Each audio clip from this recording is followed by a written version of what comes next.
Hi friends, welcome to వివిక్త cooking. ఇవాళ మన రెసిపీ వచ్చేసి యాపిల్ పాయసం. చల్లగా అయినా వేడిగానైనా ఎంతో టేస్టీగా ఉండే ఈ యాపిల్ పాయసాన్ని తప్పకుండా మీరు కూడా ట్రై చేయండి. యాపిల్ తిని బోర్ కొట్టిందా? అయితే ఒక్కసారి ఇలా ట్రై చేయండి. టేస్ట్ చాలా అంటే చాలా బాగుంటుందండి. మిస్ అవ్వద్దు. ఇప్పుడు స్టవ్ పై కడాయి పెట్టి 2 టేబుల్ స్పూన్ల నెయ్యిని యాడ్ చేసుకొని ఒక 6 నుంచి 7 జీడిపప్పులను యాడ్ చేసుకొని ఫ్రై చేసుకోవాలి. ఇప్పుడు ఈ జీడిపప్పులను వేరొక ప్లేట్లోకి ట్రాన్స్ఫర్ చేసుకొని సన్నగా తురుముకున్న ఒక 2 యాపిల్ని యాడ్ చేసుకొని ఫ్రై చేసుకోవాలి.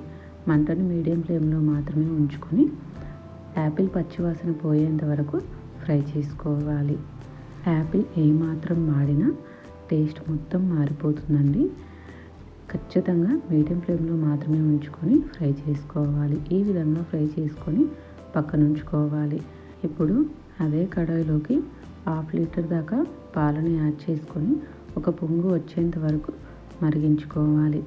పొంగుని పాలల్లోకి వేసుకుంటూ మరొక నిమిషం పాటు మరిగించుకోవాలి. ఇప్పుడు ఇందులోకి సన్న సగ్గుబియ్యం తీసుకుంటున్నానండి. మీ దగ్గర ఈ సన్న సగ్గుబియ్యం లేకుంటే నార్మల్ సగ్గుబియ్యాన్ని 1 గంట నానబెట్టుకొని తీసుకుంటే సరిపోతుంది. ఇప్పుడు సగ్గుబియ్యాన్ని యాడ్ చేసుకొని మొత్తం కలిసే విధంగా కలుపుకొని 2 నిమిషాలు ఉడికించుకుంటే సరిపోతుందండి. చూడండి, సగ్గుబియ్యం ఎంత చక్కగా ఉడికిపోయాయో. సగ్గుబియ్యం ఈ విధంగా ఉడికిన తర్వాత చుట్టూ ఉన్న పాల మీగడను పాలల్లోకి వేసుకొని మనం ముందుగా ఫ్రై చేసి పెట్టుకున్న యాపిల్ మిశ్రమాన్ని యాడ్ చేసుకొని ఇందులోకి కండెన్స్డ్ మిల్క్ని యాడ్ చేసుకోవాలండి. నేను ఇక్కడ ఈ కండెన్స్డ్ మిల్క్ని ఇంట్లోనే ప్రిపేర్ చేశాను. మీకు లింక్ కావాలి అంటే కామెంట్ చేయండి, మీకు పంపిస్తాను. ఇప్పుడు ఈ కండెన్స్డ్ మిల్క్ని ఒక 1/2 కప్పు దాకా యాడ్ చేసుకోవాలి.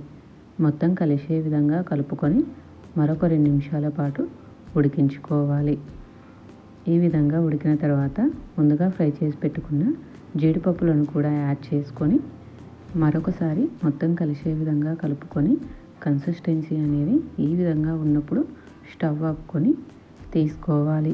యాపిల్ పాయసం చల్లారేసరికి మరి కాస్త దగ్గర పడుతుంది కాబట్టి ఈ కన్సిస్టెన్సీలో ఉన్నప్పుడు తీసుకుంటే సరిపోతుంది. మీరు ఈ యాపిల్ పాయసాన్ని ఇలానే తిన్నా పర్వాలేదు.